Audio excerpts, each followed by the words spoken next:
Hai guys, kembali lagi sama aku Feruza Madina. Bentar, ini kayaknya kegedean muka aku. Oh my god. Nah, oke, udah pas. Tolong kameranya jangan blur. Nah, ini aku mau lanjutin kisah kita, yaitu tentang storytelling. Tapi kayaknya itu aneh banget namanya storytelling. Harusnya aku bilangnya story reading kali ya, bukan telling. Karena di sini aku tuh baca. Kenapa aku kayak males banget gitu kalau ngapalin? Ya tapi nggak masalah. Yang penting kalian dengerin baik-baik. Oke, yang kemarin kan itu kita udah bahas tentang apa namanya, Night Templar, terus misteri Haikal Sulaiman, terus udah sampai di Freemason. Nah sekarang kita masuk ke Illuminati. Buat kalian yang belum lihat untuk episode 1 sama 2, kalian bisa lihat untuk episode 1 sama 2. Dan ini aku ambil dari sumbernya, aku akan taruh di kolom komentar. Jadi kalau misalkan kalian malas dengerin aku, nggak masalah, kalian bisa langsung datang ke blog tersebut, kalian bisa baca sendiri. Dan buat kalian yang masih terus pantengin, kalian bisa dengarkan aku baik-baik. Selamat mendengarkan. Illuminati. Aku langsung bacain. Ideologi antar anggota Freemason di seluruh dunia mulai terpecah. Ada yang hanya sekedar berkutat di Freemason dengan tetap memegang prinsip brotherly love, free life, dan faith. Ada yang mengikuti Illuminati untuk membuat tatanan dunia baru. Tapi namanya Freemason udah menyatu sama Illuminati. Ya, semua orang menganggap bahwa orang-orang Freemason seluruhnya mendukung konsep tatanan dunia baru ini. Pada sejatinya, di era yang sudah modern ini, banyak anggota Freemason yang nggak menyembah setan dan masih punya agama. Orang Kristen mengambil sumpah untuk menjadi Freemason di bawah Alkitab. Yang Islam mengambil sumpah di bawah Al-Quran. Dan begitu juga dengan kepercayaan yang lain.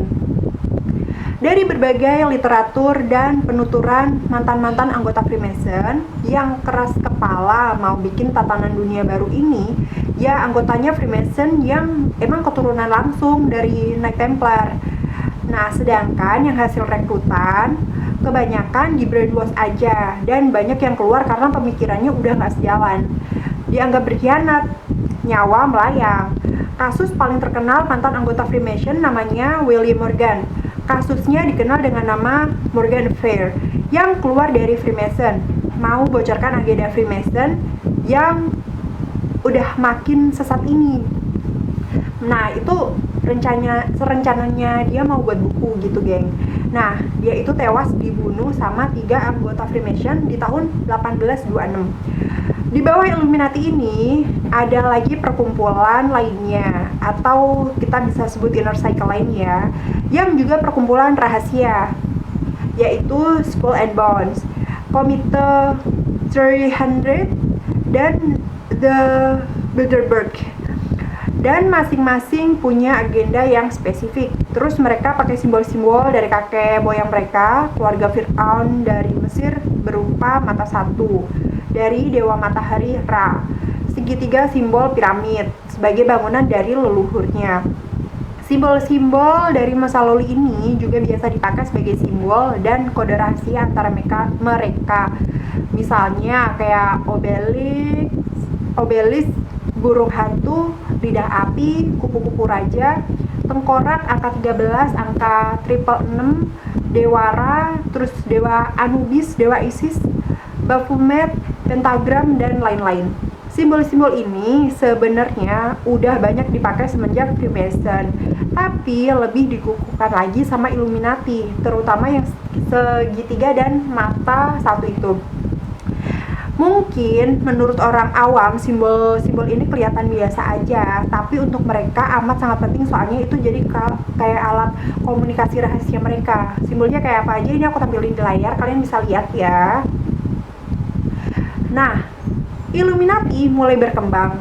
Mereka bikin sebuah ideologi yang bernama Zionisme lewat tangan Theodor Herzl, dan bentuk negara Israel dengan bantuan Inggris, tempat berkembangnya Freemason keturunan Knight Templar. Kenapa harus Israel? Ini bermula dari janji Tuhan ke Abraham, Kejadian 18. Dan habis itu ada perintah Tuhan. Abraham persembahkan anaknya yang bernama Ishak di Gunung Moriah. Kemudian 1000 tahun Raja Daud membeli lokasi itu dari orang Yebus atau Arauna. Selanjutnya Raja Salomo bangun bait suci pertama di sana. Dari catatan Midras atau buku sucinya Yahudi, di lokasi itu juga Tuhan ambil debu dan tanah untuk membentuk jadi manusia yang bernama Adam.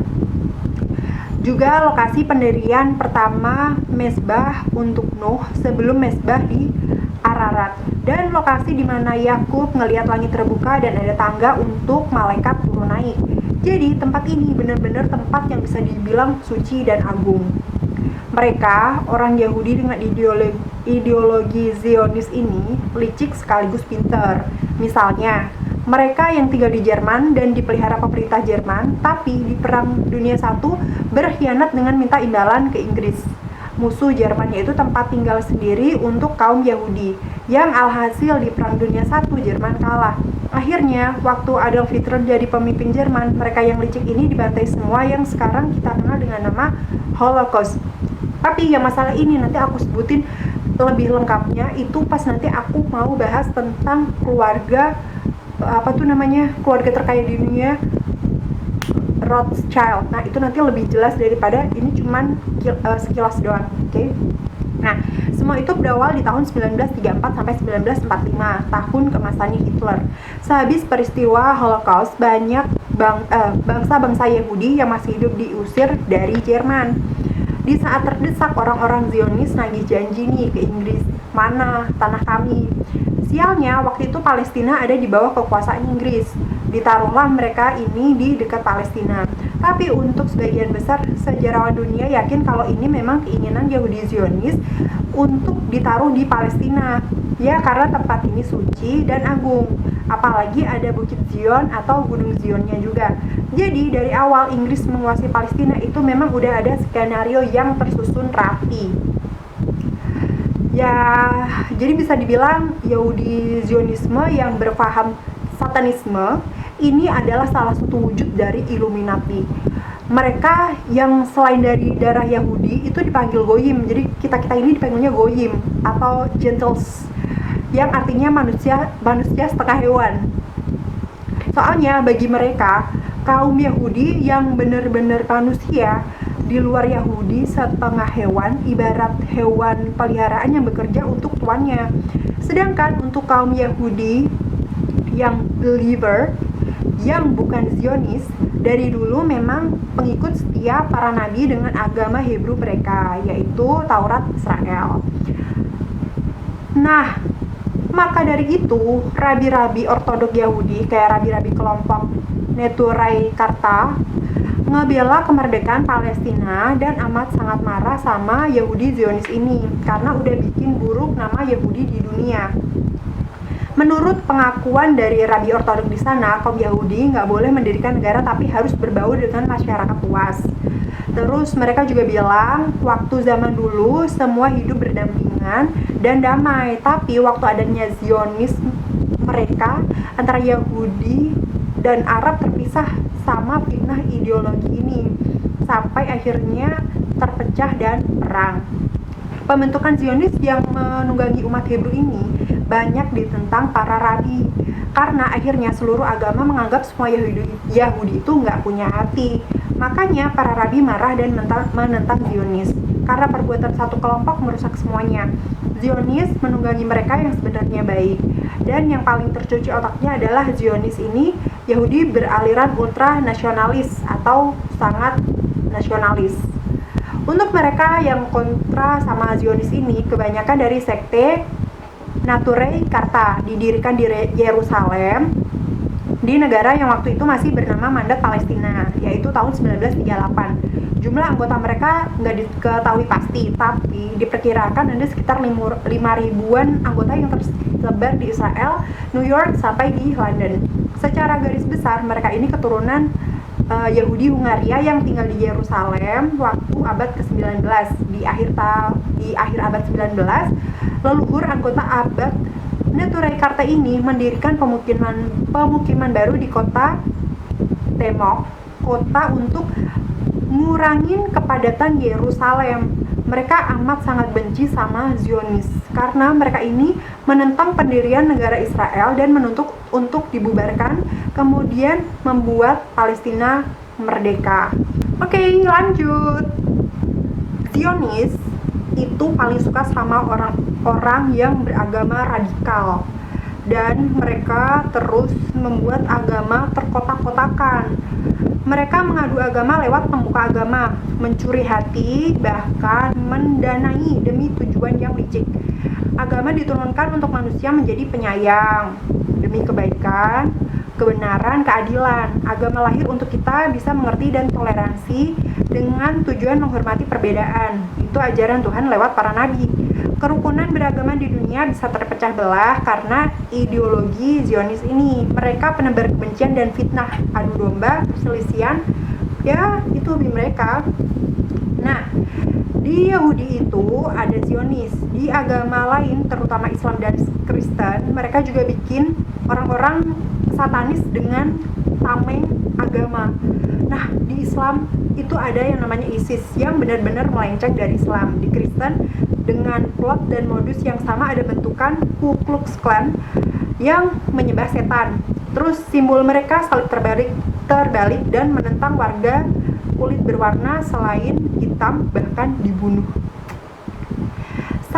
Sama kayak Zionis dan ISIS yang coreng nama agama, Ku Klux Klan juga dibuat kayak gitu. Akhirnya, tiga agama langit ini sering perang. Mereka bakal terus berperang dan diadu domba sampai akhir zaman sama kaum penyembah setan ini. Siapa lagi kalau bukan Illuminati sama Zionisme. Nah, kembali ke Illuminati. Kayak yang tadi kita semua udah tahu, mereka ini punya agenda yang mau mengontrol dan menguasai dunia. Pembentukan PBB, WHO, FAO, UNICEF, gak kecil kemungkinan ada mereka di belakangnya. Nah, ini nanti bakal aku omongin juga waktu bahas Rothschild ya. Ditambah lagi pengusaha-pengusaha yang punya ratusan perusahaan di dunia, nyaris semua keturunan dari mereka. Nah, pengusaha-pengusaha multi triliun dolar turunan mereka ini membentuk perkumpulan rahasia lagi yang bernama The Bilderberg untuk di masa sekarang. Illuminati kayaknya jadi kelompok elit terbesar di dunia ini. Nah, ini aku kasih lagi gambar nih buat kalian. Jadi biar enggak cuma muka aku yang kelihatan. Jadi kalian bisa lihat. Mohon maaf ya, ini ada lambang-lambang. Kalian jangan protes sama aku. Aku juga dapat dari sumbernya, nanti aku taruh di kolom komentar. Nah, di dalam Illuminati ini ada lagi organisasi lain kayak Freemason, kayak Bilderberg, Skull and Bones, kemudian Trilateral Commission, Council the First Relation, Priory of Zion, kemudian ada Bohemian Grove, ada Committee of 300, dan lain-lain dengan agenda yang beda-beda. Anggota mereka semua dari lintas negara, nggak peduli apa rasnya, nggak peduli apa agamanya, atau pandang politik, nggak. Yang penting patuh. Jadi bodoh amat mau rajin sholat, rajin ibadah, takwa sama Tuhan. Yang penting bagi mereka sifat kamu itu kayak mereka, yaitu pembenci, provokator, tukang fitnah, tukang adu domba, dan sifat negatif lainnya. Dan sifat-sifat kayak gini bisa mereka bangun bukan cuma teruntuk anggota, tapi juga non-anggota dengan cara brainwash. Nah, pertanyaannya, apa sifat kayak gini sudah terjadi dengan orang-orang di dunia ini atau di dekat kamu? Dengan menanamkan sifat kayak gini ke anggota dan permainan brainwash mereka, Illuminati sekarang bisa dibilang sukses untuk menguasai dan mengontrol dunia untuk bidang perekonomian, kekuasaan, pertambangan, peperangan, militer, media, perdagangan, dan masih banyak lagi. Terus, untuk di peperangan, mereka jarang terjun langsung. Jadi mereka itu cuma kayak bikin proxy war gitu ya, adu domba antar negara. Selain itu, mereka juga bisa menentukan presiden atau raja mana yang akan dijatuhkan, mana yang akan dinaikkan. Terus, negara mana yang akan dimakmurkan, mana yang akan dihancurkan. Berita mana yang mereka propagandakan, kemudian mana yang akan dicekal dan sebagainya dan sebagainya. Jumlah mereka ini memang kecil, jadi cuma sekitar 1% dari total populasi manusia di bumi. Tapi 1% itu banyak dong, dari 7 miliar 1%-nya berapa coba? Tapi masalahnya mereka berhasil menguasai sendi-sendi penting dunia. Mereka mau menguasai dunia lewat satu komando dari mereka yang disebut dengan New World Order. Dalam mewujudkannya, mereka mau menguasai 4 aspek kehidupan. Apa aja? Yaitu control, power, money, dan number. Kita mau ngomong pertama, control. Sudah capek ya, jadi lewat makanan, minuman, obat-obatan, tambang, minyak, gas, bumi, energi lainnya dengan tujuan menguasai kebutuhan manusia di dunia. Yang kedua adalah power. Ini juga udah tercapai. Melalui apa? Lewat organisasi-organisasi dunia bikinan mereka, yaitu seperti PBB, NATO, AIPAC, dan lain-lain dengan tujuan menguasai militer dan persenjataan dunia. Yang ketiga, money. Ini juga sudah tercapai.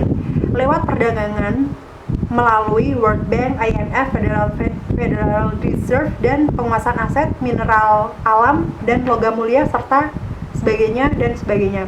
Number, ini masih dijalankan atau sedang berlangsung. Lewat apa? Lewat depopulasi atau pengurangan penduduk dunia. Jadi atau istilah seramnya genosida gitu loh. Mereka bikin sel-sel teroris. Salah gue. Bikin sel-sel teroris, perang antar ras dan negara, konflik di masyarakat, membuat virus yang gak ada obat, ya, peperangan, dan masih banyak lagi. Oh ya, angka 13 juga dianggap keramat oleh Illuminati karena mempunyai 13 garis keturunan. 13 Illuminati bloodlines yang tersebar di dunia. Ini nama-namanya aku males banget karena nama-nama bule, susah banget diucapinnya.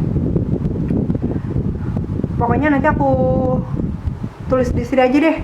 Ya. Nah, terus ini adalah nama-namanya. Kalian baca sendiri. Yang aku baca nama depannya aja, ada John, ada Theodore, ada Collins, terus ada Freeman, ada Kennedy family, ada Lee Kasing, ada Aristoteles, Anosis, ada John, ada Rothschild family, ada Charles Russell, ada Van Duyn, Merovingian. Ya, itulah pokoknya mereka.